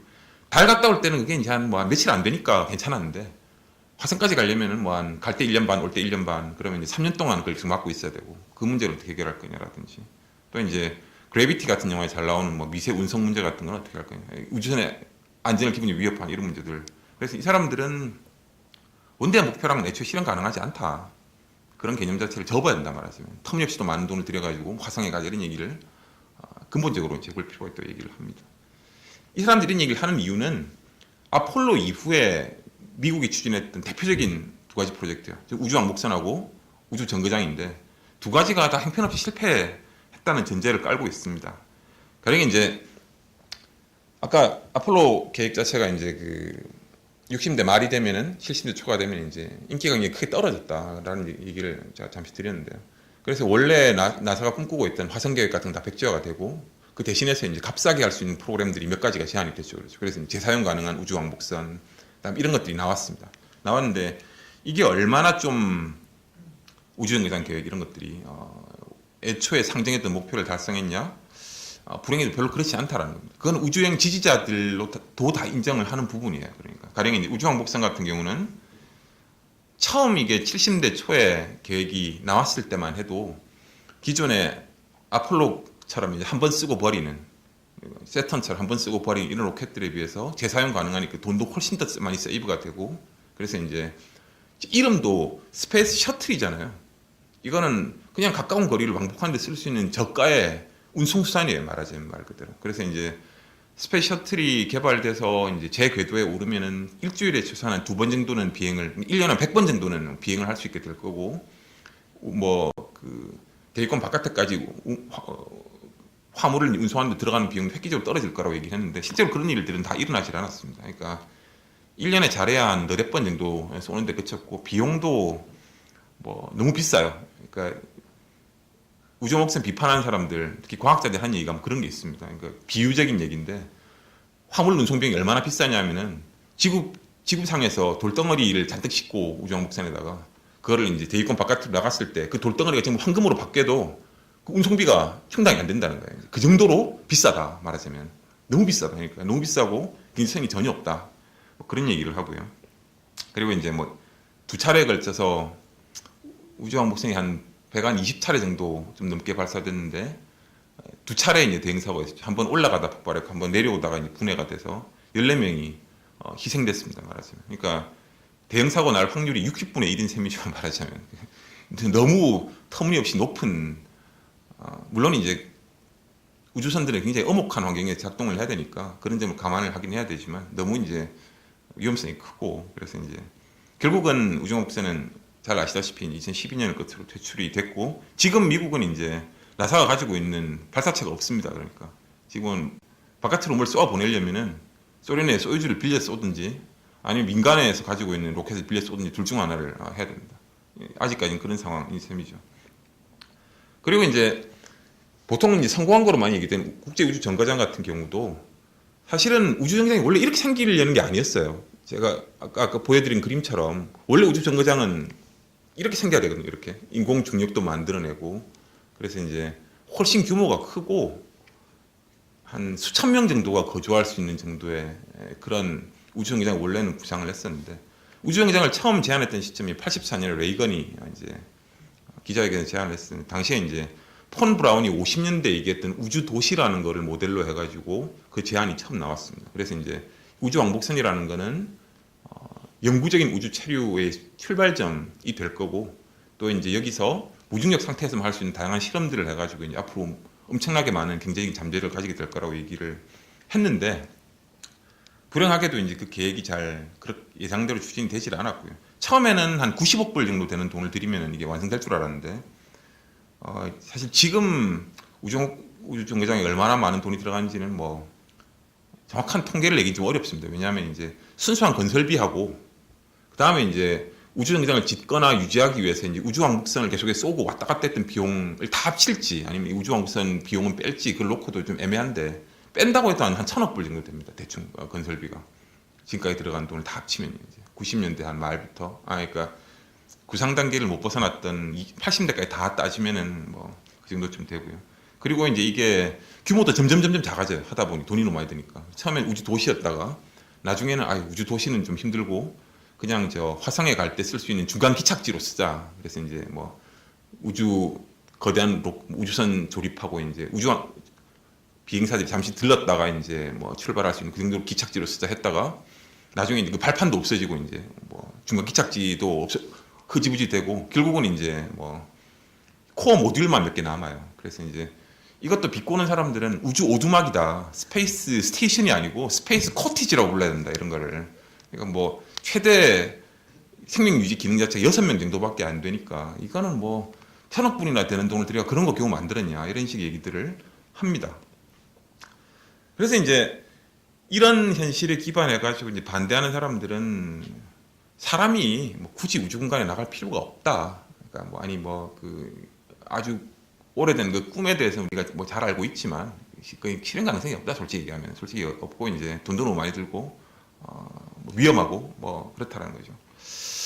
그래서 이제 지금 21세기인데 21세기도 15년이나 지나가지고 사실 이제 많은 SF 영화에서 이미 그 미래를 다뤘던 게 다 과거가 돼버린 시점에 우리가 와 있는데 사실 지금 우리는 이미 14년 전에 목성쯤에 갔어야 되고 이제 뭐 5년쯤 전에는 토성에 갔어야 되지만 지금 뭐 목성 토성은커녕 무슨 뭐 하여튼 안 맞는 상황에 처해 있죠 지금 그런 것 자체가.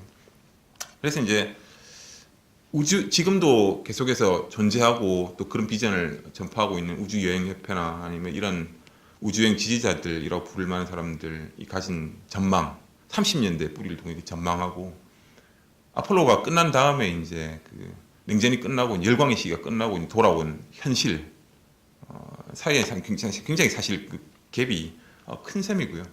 저는 요즘 그런 갭을 어떻게 설명하냐면 이제 인터스텔라하고 그래비티의 갭이라고 설명을 합니다. 그러니까 머리는 인터스텔라인데 몸은 그래비티예요. 이제 그러니까 뭐 우리가 무슨 뭐 태양계에 있는 행성 따윈 좀 우습고 이제 뭐 웜홀 같은 걸 만들어서 이제 다른 은하계에 있다는 그 사람이 살지도 모르는 지금 행성을 뭐 망원경으로 한 1000개 정도 찾아놨거든요. 지금 이미 실제로 얼마나 살만한지는 모르겠지만 하여튼 있습니다. 그게 있는데 이제 그런 데까지 가가지고 이제 뭐 정복돼야 되고 지구가 또 영 살만하지 않은 공간이 되면 그런 하여튼 뭐 그런 식 얘기가 있는 반면에 한편으로는 이제 우리가 한 300km만 올라가도 지구상에서 엄청나게 위험해요. 실제로는 거기가 뭐 우주왕복선 타고 나갔다 온 사람들 얘기 들어보면 거기 우주선을 실제로 경험할 수 있습니다. 가령 잘 때 이렇게 안대 같은 거 끼고 자는데 우주선이 와서 망막에 팡팡 맞는 걸 느낄 수가 있어요. 눈앞이 번쩍번쩍합니다. 그러니까 눈 감고 있어도 익숙하지 않은 사람 잠을 잘 잘 수가 없어요.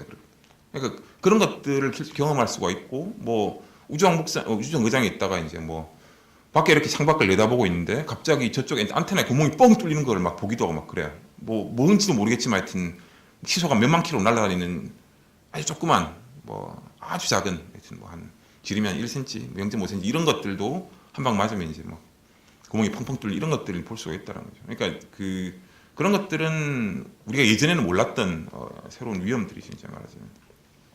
그래서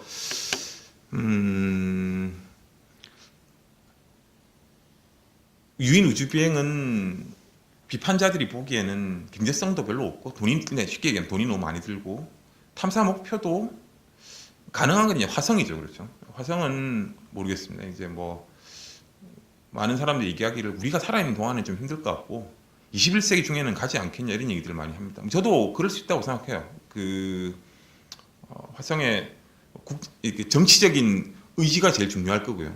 동기는 뭐가 될지는 알 수 없죠. 그게 뭐 신냉전 구도가 될지 아니면 뭐 정말 무슨 지구상의 환경이 너무 망가져가지고 대안적인 뭔가를 뭐 찾아야 되는 시점이 될지 아니면 뭐 지구온난화가 심해져가지고 하여튼 뭐 모르겠지만 정치적인 의지가 있고 어느 정도 희생을 감내할 수 있다는 그런 생각이 있고 뭐 기술에 좀 추가적인 발전이 있고 이러면 이제 가능할 수도 있을 것 같은데 근데 문제는 화성이 이제 실제로 우리가 내다볼 수 있는 거의 유일하게 남은 탐사지라는 거죠. 화성을 넘어서면은 그다음부터는 이제 너무 멀어요. 모든 것들이 이제 그러니까 지금보다 획기적으로 빠른 우주선을 만들어내지 않는 이상은 혹은 획기적으로 대안적인 추진 장치 같은 걸 만들지 않는 이상은 그러니까 내행성은 갈 수가 없고요. 뜨거워서 내려앉을 수가 없고 외행성인데 소행성은 이제 목표로서는 좀 시시하고 그럼 목성이나 토성 정도는 가야 되지만 그건 너무 멉니다. 화성에 비해서는.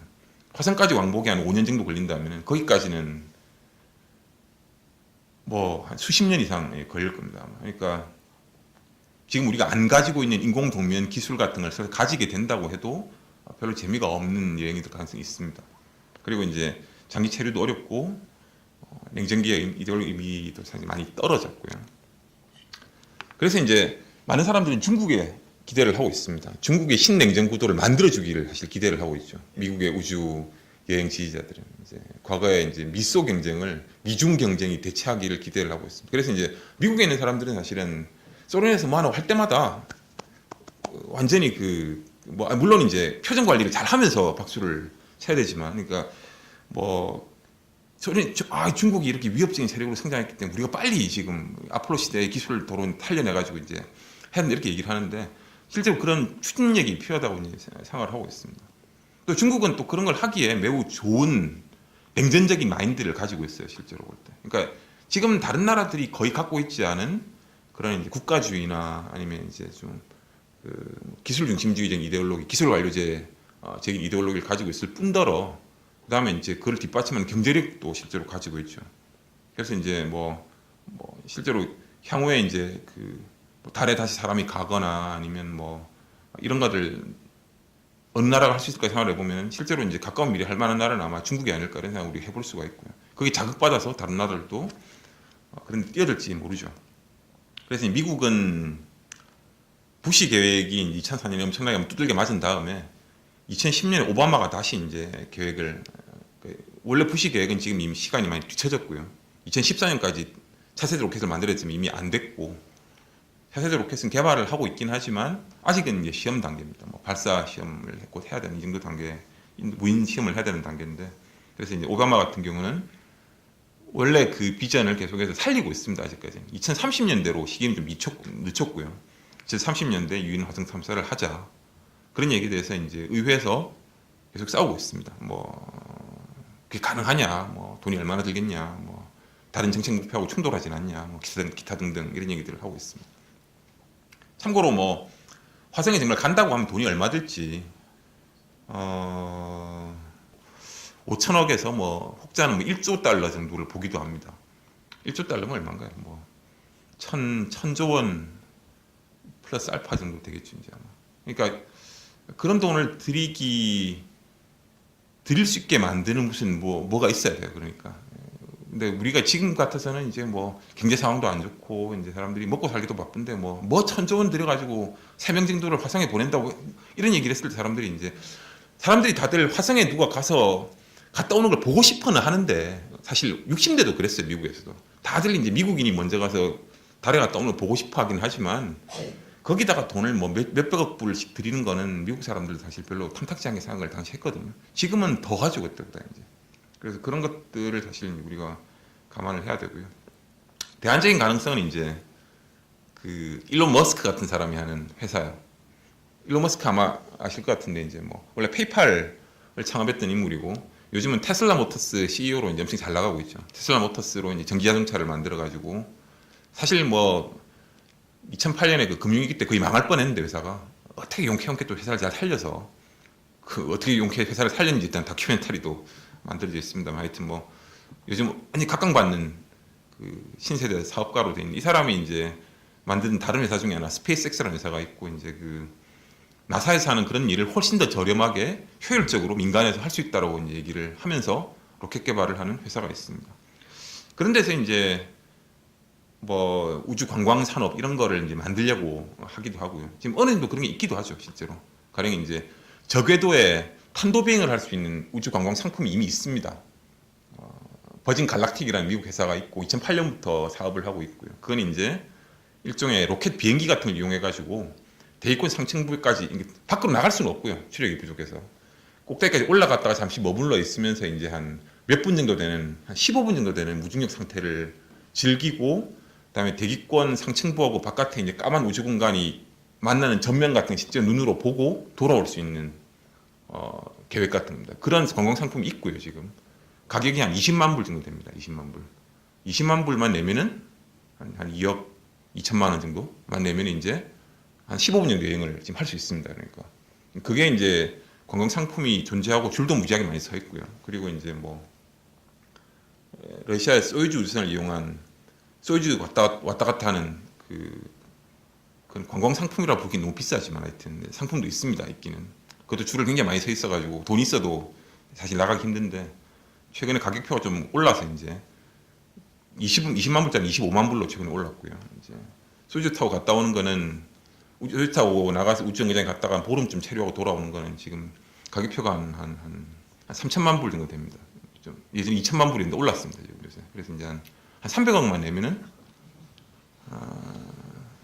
나갔다 올 수 있습니다. 저 소유주 우주선 타고 그 두 번씩 갔다 온 사람도 있어요. 지금 200억대 한번 갔다 오고 300억대 한번 갔다 오고 500억 쓰고 두 번 갔다 온 사람도 있는데 하여튼 그런 것들이 보면은 아직까지는 그 범인들이 보기엔 너무 멀죠. 이게 와 이거 뭐 참 세상이 좋아졌는지 나빠졌는지 참 판단하기 힘든 그런 상황입니다. 이게 참 그러니까 그래서 우주 개발의 미래란 게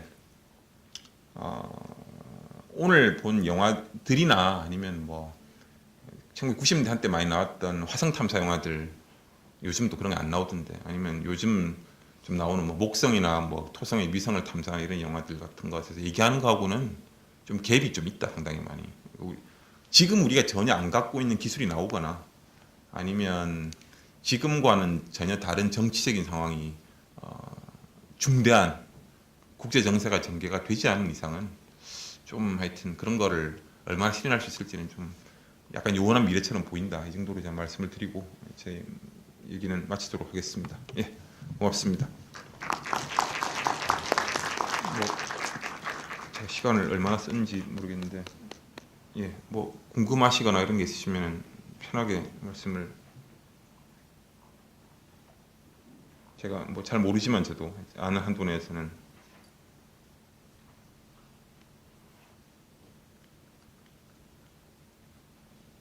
설명을 드리도록 하겠습니다. 예. 우주로부터 비행한 건지 책이요. 예. 우주 비행 갔다 오신 분들이 쓰는 인터넷 책 같은 거 혹시 있을까요? 국내 뭐 번역되어 있는 책들이요. 그런 책들이 제법 있는 걸로 제가 알고 있는데, 그러니까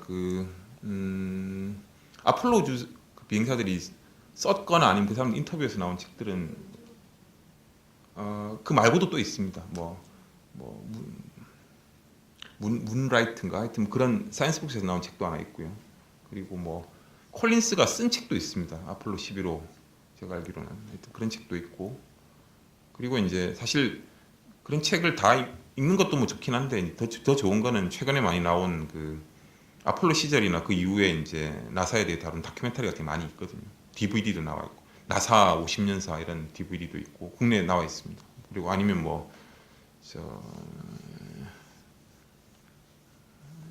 갑자기 제가 기억이 잘 안 나는데 아폴로 계획에 대한 영국에서 만든 다큐멘터리 그런 것도 그러니까 가령 아폴로 우주 비행사 중에 지금 살아있는 사람들이 많이 죽고 있는 많지 않은데 암스트롱도 작년에 죽었고요. 그래서 이제 뭐 많지는 않은데 이제 그 양반들이 갔다 와서 이제 뭐 어떤 걸 느끼는 이런 거에 대한 뭐 솔직하게 토로하는 그런 내용도 있고 뭐 어떤 사람은 갔다 와서 이제 종교에 귀의한 사람도 있고 진짜 그런 영적인 체험을 했기 때문에 그런 사람도 있고요.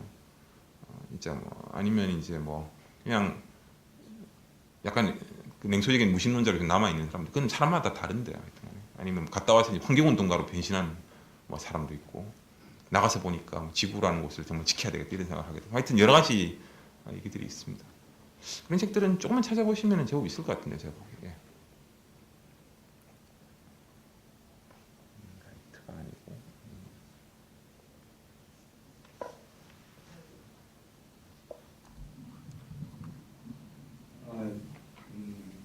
좋은 타이 답변드리고요.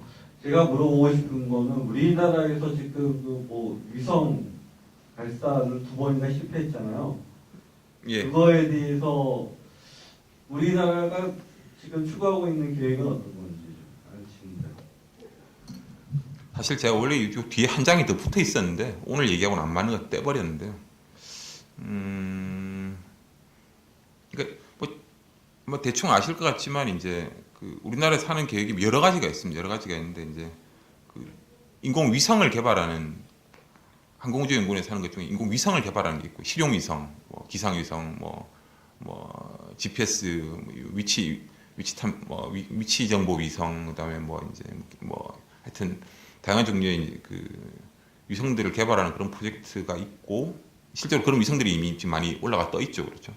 그 말고 이제 발사체를 요컨대 로켓을 연구하는 프로젝트가 있습니다. 그래서 이제 그 지난번에 2번 실패했던 건 이제 발사체 프로젝트였습니다. 아시다시피. 그래서 이제 그거는 뭐 잘 알려진 것처럼 1단 로켓은 요컨대 제일 중요한 추력을 제공하는 가장 하단의 가장 큰 로켓은 이제 러시아에서 그냥 통째로 들여왔고 2단하고 3단은 이제 자체 개발을 한 건데 이제 말하자면 2단 자체 개발을 한 건데 앞으로 이제 그거를 통째로 이제 우리나라 기술로 만든 그런 프로젝트를 지금 추진을 하고 있습니다. 2025년인가 그건 이제 지금 그 사업단이 있고 사업단 홈페이지도 있어요. 홈페이지 가시면 이제 어떤 거를 추진하는가를 추구하고 있는지를 지금 볼 수가 있는데요. 그 발사체 프로젝트가 지금 본격적으로 가동이 되면서 이제 그 예산이 많이 늘어난 셈이죠 지금 국내. 근데 이게 뭐 많이 늘었다고 하는데 지금 보자 항공우주연구원 예산이 지금 1년에 한 3천억 정도 되나요? 그 정도 될 겁니다. 제가 기억하기로. 그러니까 이제 이게 한 2천억대였는데 최근에 발사체 프로젝트 때문에 좀 늘어났는데 이 3천억이란 돈이 어떻게 보면 굉장히 많은 돈이죠. 어떻게 보면 사실 뭐 우리나라 1년 정부 R&D 예산이 한 10조 정도 되니까 10조를 기준으로 하면 한 3% 적지 않은 돈입니다. 어쨌거나 적지 않은 돈인데 근데 우주 개발이라는 용도에 비춰 보면은 우주 개발은 기본적으로 밑 빠진 돈에 물 붓기에 가까운 정말 많은 돈을 잡아먹는 프로젝트이기 때문에 실은 전혀 많은 돈이 아니에요. 그러니까 지금 가령 이제 일본에도 작사라는 우주 기구가 있고 뭐 중국에도 있고 EU에는 ESA라는 그 EU 회원국가들이 만든 우주 기구가 있고 그다음 미국에 나사가 있는데 3천억 정도 되는 규모를 보면 이제 일본이나 뭐 중국은 정확히 잘 모르겠습니다. 제가 일본이나 유럽 기준으로 하면 한 10분의 1 정도 되는 돈이고요. 그 돈이 미국 나사 같은 데 기준으로 하면 이제 나사하고는 글쎄 한 30분의 1, 50분의 1 정도쯤 되려나 모르겠어요. 그 정도쯤 되는 돈이. 그러니까 다른 나라들 좀 돈이 없어가지고 막 사실 그런 형편인데 그래서 3천억은 많은 돈인데 또 어떻게 보면은 별로 많지 않은 돈이고 그 돈 가지고는 사실은 뭐 어떤 유의미한 목표를 달성할 수 있을지 좀 개인적으로 좀 의문스럽기도 하고 그렇습니다. 근데 이제 괜히 좀 이 나라의 규모가 안 맞는 프로젝트를 하는 거 아닌가 좀 그런 생각도 좀 들고요. 근데 이제 뭐 우주 기술을 뭐 국내에서 개발을 해야 되나 그래서 제가 뭐 그런 얘기도 좀 하고 다니고 했는데 모르겠어요. 그러니까 뭐 그런 판단은 좀 필요할 것 같긴 합니다. 제가 그쪽 전문가는 아니지만 대충 이렇게 숫자만 놓고 보더라도 이제 뭐 우리나라에서 발사체가 필요한지도 좀 의문이고요, 사실. 뭐 물론 이제 인공위성 발사할 때보다 외국의 발사체 빌려 쏘는 게 좀 뭐 국격에 안 맞다든지 아니면 뭐 이런 얘기를 할 수는 있는데 글쎄 뭐 우주 기술에서 기술 자립이 그러니까 다른 나라의 발사체들은 원래 발사체로 개발된 게 아니고 대부분이요. 우주왕복선 같은 경우는 예외지만 대부분은 군용 무기로 개발됐다가 발사체로도 쓰는 거거든요. 대부분의 로켓들이. 그러니까 실제로는 이제 뭐 추가적인 비용이 상대적으로 많이 안 들었다 볼 수가 있는데 우리 같은 경우는 모르겠습니다. 이제 뭐 국방부 같은 데서 이제 우리나라 국방부는 워낙 투명하지가 않아서 프로젝트에 어떻게 껴 있는지는 잘 알 수 없지만 뭐 그런 핑계로 이제 개발해 실제로는 뭐 미사일로 만들려고 생각하고 있으면 모르시니까 알 수는 없지만 어쨌거나 뭐 북한도 바로 코앞에 붙어 있는데 무슨 장거리 로켓이 왜 필요한지도 좀 의문이고요. 장사정포면 충분히 서로 맞출 수가 있는 정도로 가깝지 않습니까? 정말 한반도 상황이라는 것 자체가.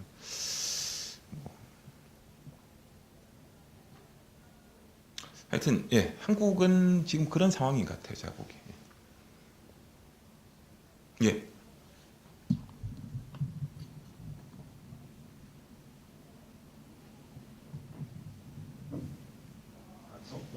본 영화 관련해서 질문드리고 싶은데요. 예, 예. 그 보시는 그런 완전 허무맹랑한 거 말고 좀 과학적인 오류 그런 거좀 하시는지 좀 궁금합니다. 그러니까 예. 일반 사람들이는 잘 모르지만 과학자들이 보기에는 알 수 있는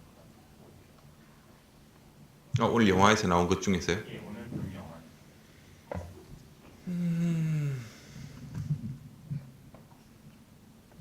글쎄요, 뭐 별로 과학적인 그 측면에서 영화를 깊이 생각해 본 적, 이 영화에 대해서 별로 생각해 보질 않아서 모르겠네요. 뭐. 예를 들면 예, 코딩이 우주에서 그러니까 폭발해서 약간 그래비티랑 비슷한 장면 좀 비슷하게 나오잖아요. 예, 예, 예, 떨어져 나갔다가 뭐 공기 폭발시켜서 다시 우주선으로 예, 예. 정말 불가능할 것 같은데. 그 점에 대해서는 그 어제 저도 뭐 영화 보고 나서 밤에 저도 보고 이제 뭐 그 정보를 좀 얻어볼까 싶어서 IMDb 인터넷 무비 데이터베이스에 잠시 들어갔었는데요. 거기 들어갔다가 이제 이 감독이 레지던트 이블 시리즈의 감독이라는 사실도 새롭게 알게 됐는데 사실은 그 정말 정말 좀비처럼 안 죽고 살아나는 시리즈 중에 하나가 그 레지던트 이블 시리즈 않습니까? 근데 거기 보니까 뭐 그런 Q&A가 정말 있더라고요. 보니까 이 영화의 뭐 과학적 오류. 근데 이제 그게 정말 가능하냐? 거기에 나온 답변으로는 가능하대요. 그게. 그러니까 우리가 흔히 생각하기에 이제 그 인간 이 우주복 안 입고 무중력, 그러니까 진공 상태로 튕겨 나가면은 순식간에, 그러니까 뭐 정말 순식간에 이제 뭐 수분이 다 빠져나와가지고 이제 죽을 거라 생각하는데 실제로는 그렇진 않다. 거기 보면은 예를 들면 이제 뭐 그 선장이 막 구하러 가면서 막 얘기를 계속 하잖아요. 이제 예를 들면 뭐 숨을 다 내쉬고 어떻게 하라고 하는데 그런 것들도 뭐 가능성이 아주 높진 않지만 실제로 이제 취해야 되는 올바른 방향이라고 하더라고요. 왜냐하면 그 무중력 상태, 그러니까 진공 상태 노출에서 제일 큰 문제가 뭐냐, 몸 안에 특히 피 속에 녹아 있는 기체가 끓어오르는 거거든요. 이렇게 그게 이제 일기압이라는 압력 때문에 그 기체들, 뭐 산소건, 뭐 이산화탄소 이런 것들이 피 속에 녹아 있을 수가 있는 건데 그게 압력이 없어지면 그게 다 녹아 나와 버려요. 이제 말하자면. 그래서 이제 문제가 생기는데 그것을 최대한 막기 위해서는 이제 최대한 숨을 많이 내뱉어야 되는 게 맞고, 그러니까 올바른 말하자면 이제 그 지침이고 그 자체가. 그리고 물론 뭐 무중력 상태에서 이제 그 몸 안에 핏줄 이런 것이 바깥으로 팽창하려는 경향을 갖는 것도 맞지만 사람 피부가 이제 약간의 탄성을 가지고 있기 때문에 그게 그렇게 순식간에 일어나는 건 아니다. 그래서 이제 몇 초 정도라고 하면은 뭐 그렇게 살아남을 수도 있다. 뭐 이런 얘기를 막 써놨어요. 거기 이렇게 보니까. 얼마나 전문성 있는 사람이 그 답을 길게 써놨는지는 모르겠는데 저도 그걸 보면서 그런가 뭐 그런 사람 잠시 하기도 했었는데 하여튼 그게 아주 홍맹랑한 엉터리는 아니다 라고 거기는 돼 있었고요. 그리고 다른 것들은 글쎄요.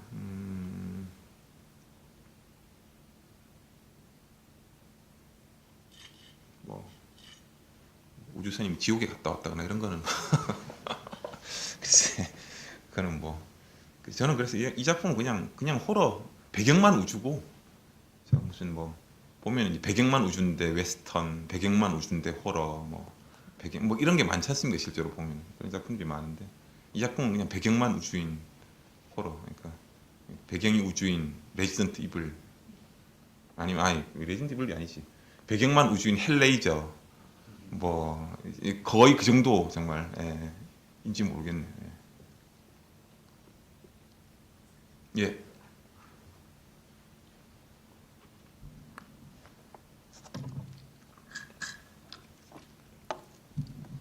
저는 그 화성 그 탐사에 대해서 좀 물어보고 싶은데요. 만약에 그 인류가 그 먼 미래에 언젠가 그 화성에 만약에 그 생존하고 정착하기 위해서는 그 지속적인 어떤 그 생존과 정착을 위한 어떤 과제나 아니면 그 가능성에 대해서는 어느 정도로 보시는지 알고 싶어요. 그러니까 그 사실은 이제 뭐 그 얘기를 하기 전에 이제 필요성에 대해서 합의가 먼저 돼야 되겠죠. 그러니까 화성에 나가서 살아야 되냐, 뭐 사실 이런 질문에 가까운 건데요. 그러니까 글쎄 뭐 가령 이제 그 지금 이미 나와 있는 SF 뭐 만화나 뭐 사실 일본 만화책들 중에 보면 이제 우주 개발을 다룬 게 많고 최근에 나온 뭐 용기의 별 이런 게 전형적으로 이제 뭐 화성 탐사를 다루고 있고요. 그런 설정들 같은 거 보면은 일단 이제 뭐 무인 우주선에다가 이제 그 보급품 같은 미리 실어가지고 잔뜩 보내놓고 화성에다가 말하자면 이제 도착하면은 거기 이제 우주선을 찾아가지고 보급품 식량이나 뭐 공기나 이런 거 다 얻을 수 있게끔 아니면 뭐 다 물이나 이런 거 미리 다 보내놓고 이제 사람은 이제 나중에 그러니까 우주선 한 대에다 고 왕복 무슨 한 5년쯤 먹을 식량하고 뭐 이런 거 다 싣고 간다는 게 일단 말이 안 되고 그래서 이제 해놓고 이제 할 수 있다. 뭐 그럴 수도 있을 것 같고요, 제가 보기에. 그리고 화성 기지를 만약 만들어야 된다고 하면 이제 기지에 필요한 물품도 지구에서 만들어서 조립식 모듈 같은 걸 아마도 만들어가지고 이제 다 보내고 달 기지도 마찬가지입니다. 기본적으로 설정이 그런 거죠. 사람이 타고 간 우주선을 분해해서 뭐 기지만 이건 어렵고 미리 이제 잔뜩 무인 우주선으로 보내놓고 무인 우주선은 상대적으로 비용이 별로 많이 안 드니까 이제 많이 보내놓고 이제 사람들이 찾아가지고 만들고 할 수 있을 텐데 문제는 이제 그게 이제 말하자면 엄청난 비용을 감당하고 할 만한 가치가 있는 일이냐 이런 거겠죠 결국은 이제 아마 그러니까 모르겠습니다. 그러니까 그 뭐 가령 이제 시나리오 중에 뭐 여러 가지 시나리오들이 있지만 뭐 화성 기지는 모르겠어요. 화성에 지구에 없는 무슨 뭐 특별한 어떤 뭐 자원 같은 게 있다는 이런 얘기는 제가 잘 못 들어봤고 흔히 많이 하는 얘기 중에 하나가 이제 뭐 달 표면에 헬륨3가 있다 이런 얘기를 많이 합니다. 그런 거는 언론에서도 많이 보도했으니까 아마 아실 텐데 핵융합 원료가 될 수가 있고 지구에는 거의 없지만 달 표면에는 이제 그게 계속해서 누적돼 가지고 이제 달 표면에 풍부하게 존재하는 헬륨3 그 헬륨3를 이제 뭐 지구로 다시 보내 가지고 핵융합 발전을 할 때 이제 원료로 쓰는 이런 얘기가 있는데 그런 얘기도 아직까지는 혹은 이제 뭐 아예 그 달 표면에다가 이제 뭐 헬륨3를 말하자면 연료로 하는 핵융합 발전소를 만들어 가지고 이제 뭐 지구로 이제 그거를 뭐 무슨 전자기파 같은 형태로 쏘아서 에너지를 받아서 쓰자 뭐 이런 얘기도 있고요. 그런 설정을 배경으로 한 뭐 문라이트 마일 같은 만화책도 있고요. 뭐 애니메이션도 있고 많이 있습니다. 많이 있는데 그런 얘기도 하여튼 아직까지는 좀 약간 공상적인 수준인 게 일단 우리는 핵융합 기술이 없어요. 아직 우리한테 핵융합을 실용화하지 못했습니다. 근데 그러니까 지금 핵융합을 실용화하기 위한 프로젝트가 이제 아이터라고 국제 핵융합로 프로젝트가 있습니다. 뭐 우리나라 포함해서 이제 12개 국가 그 중에 하나 EU니까 실제로는 한 20몇 개 국가 이상 될 텐데 EU가 껴 있는 국제 프로젝트가 있는데 그것도 상당히 삐걱거리고 잘 안 되고 있고요. 그게 이제 일단 제대로 된 실험이 전개되려면 거의 2030년 가까이 돼야 되고 그 실험이 있은 다음에야 이제 핵융합이 실용화 가능한지 안 한지 자체도 우리가 지금 알 수 있습니다. 그러니까 아직은 그게 가능한지도 알 수가 없어서 글쎄.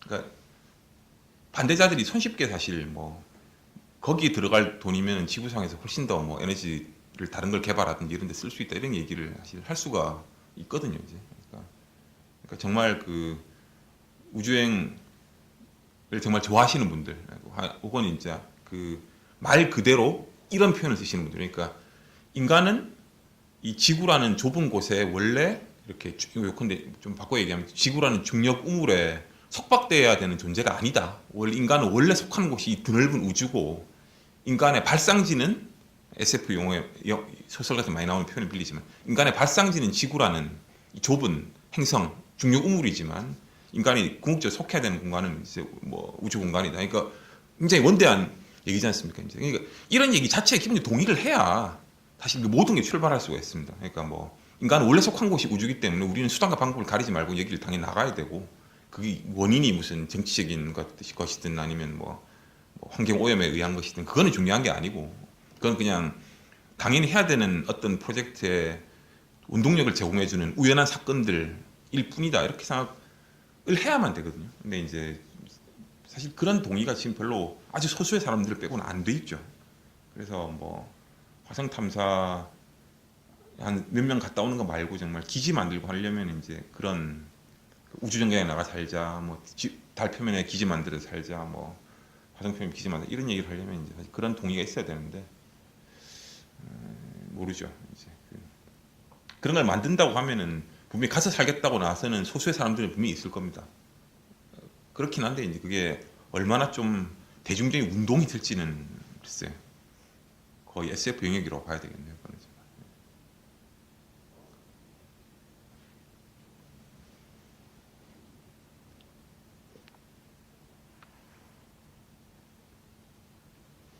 예, 뭐 또 궁금하신 게 있습니다.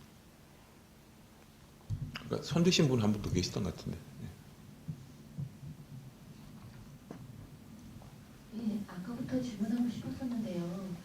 그러니까 그왜 핵발전에 있어서는요, 경제성이 없다 또는 뭐 안전하지 않다라는 것이 알려져 있음에도 불구하고 계속해서 핵발전, 그러니까 원래는 군사적인 목적으로 시작된 핵발전을 계속하고 있는 셈이잖아요. 다른 대체 에너지 개발 쪽으로 아젠다가 흘러가지 않고 그렇게 핵발전은 계속하고 있는 그런 것은 어떤 핵마피아라든가 이런 거에 의해 여론이 이렇게 그쪽을 끌려간 그런 점이 있는 건데요. 근데 지금 우주 개발에 있어서는 그것과는 달리 그런 전문가나 이런 사람들이 경제성이 없고 왜 굳이 가야만 하는가에 대한 회의 뭐 이런 것에 어느 정도 동의를 한 셈인 거잖아요. 그러니까 그러니까 자기의 학문, 자기의 영역, 자기의 과학 권력을 지키기 위해서는 그게 사실이라 할지라도 그렇지 않다라고 계속해서 우기는 방식에 우기거나 아니면 여론을 자기 쪽으로 끌고 오는 방식으로 이야기가 진행되었을 법도 한데 그렇지 않고 거기에서는 경제성이 없다. 그리고 왜 꼭 그렇게 해야만 하는가라는 거에 그 회의감, 회의성에 우리가 다 끄덕끄덕 그쪽에서 했다는 사실이 저는 더 예외적인 게 아닌가라는 생각마저 들거든요. 그러니까 그런 움직임은 없었는지 있었다가 좌절된 건지. 일단 사실 그 얘기는 여러 가지 얘기가 섞여 있는데, 그러니까 일단 핵발전의 역사가 생각하시는 것처럼 좀 간단하지는 않고요. 일단 핵발전 역사는 부분적으로 무기나 아니면 뭐 군사적인 뭐 필요성이나 아니면 이제 핵폭탄에 대한 두려움을 줄이기 위해서나 아니면 아까 앞에 제가 잠시 보여드렸지만 이제 50대를 풍미했던 핵에 대한 유토피아적인 낙관이나 이런 것들이 막 뒤엉켜서 만드는 현상이고, 그게 이제 60대가 되면은 어느 정도 이제 모멘텀 같은 거를 이제 형성을 했고, 그 모멘텀이 이제 실제로는 뭐 지금까지 오게 된, 그러니까 그때 이미 60년대 70년대 초까지 이제 왕창 핵발전소를 발주해가지고 수백 기를 지었고, 그 모멘텀이 이제 어느 정도 지금까지 밀고 오고 있다고 생각을 저는 하는 편인데요. 그리고 이제 상당수 국가들은 이제 암암리에 핵폭탄을 만들려고 하는 그런 욕망 같은 것도 그쪽에 아마 숨어 있을 것 같고요. 근데 이제 우주 개발 같은 경우는 일단 이렇게 설명을 드릴 수 있겠네요. 일단 우주 개발은 단일한 목표가 아닙니다. 그러니까 무슨 얘기냐면은 우주에 관심을 가진 사람은 되게 많거든요.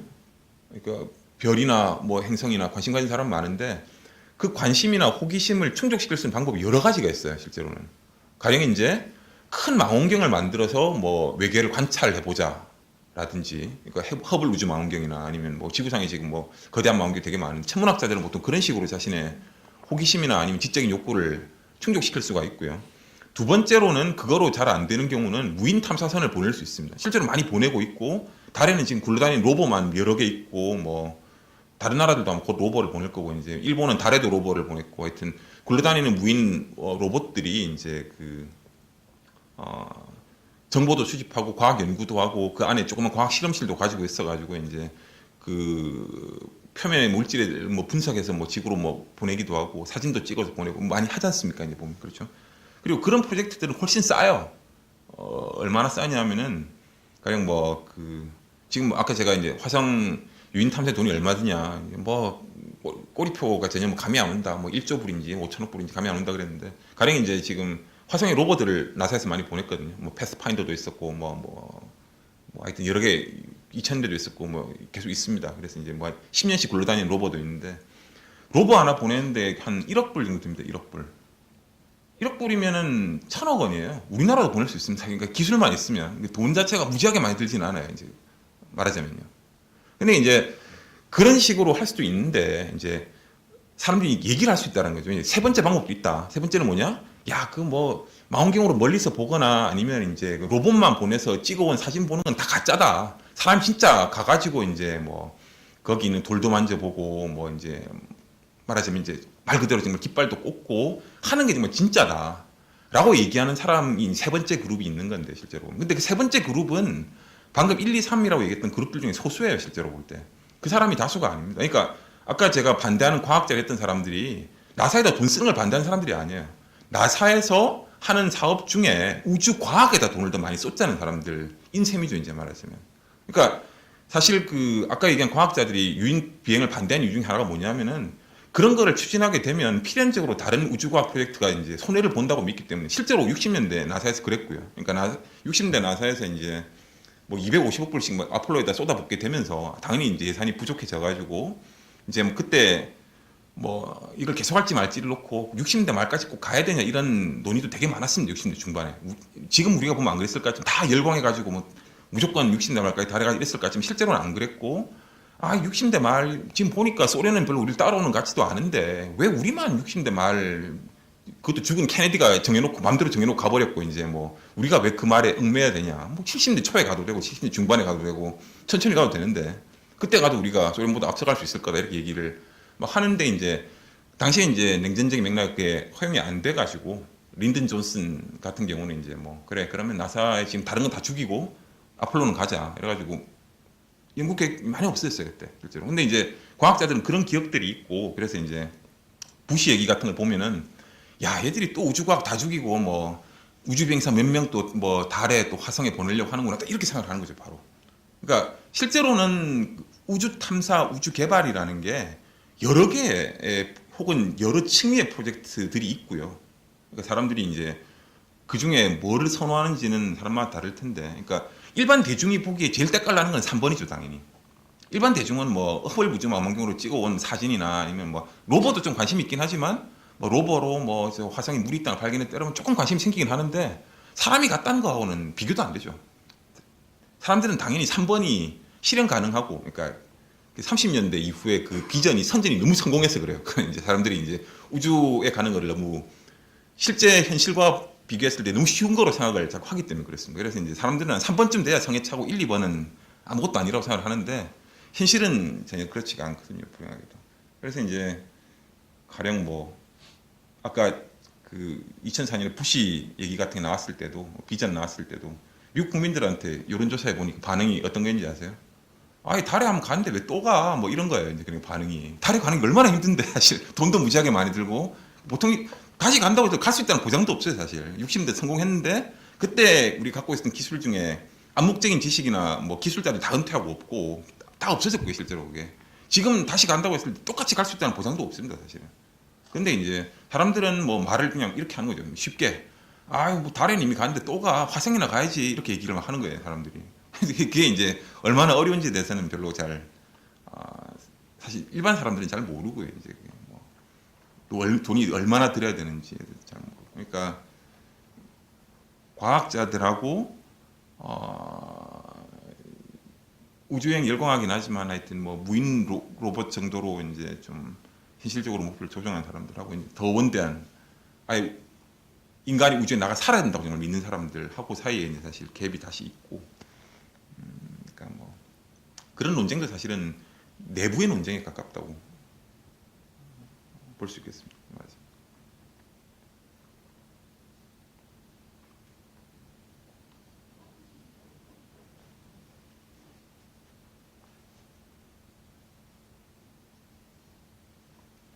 예, 그럼 뭐 시간도 많이 되고 있습니다. 예, 아유 정말 장시간 강의 듣느라 수고 많이 하셨고요. 예, 고맙습니다.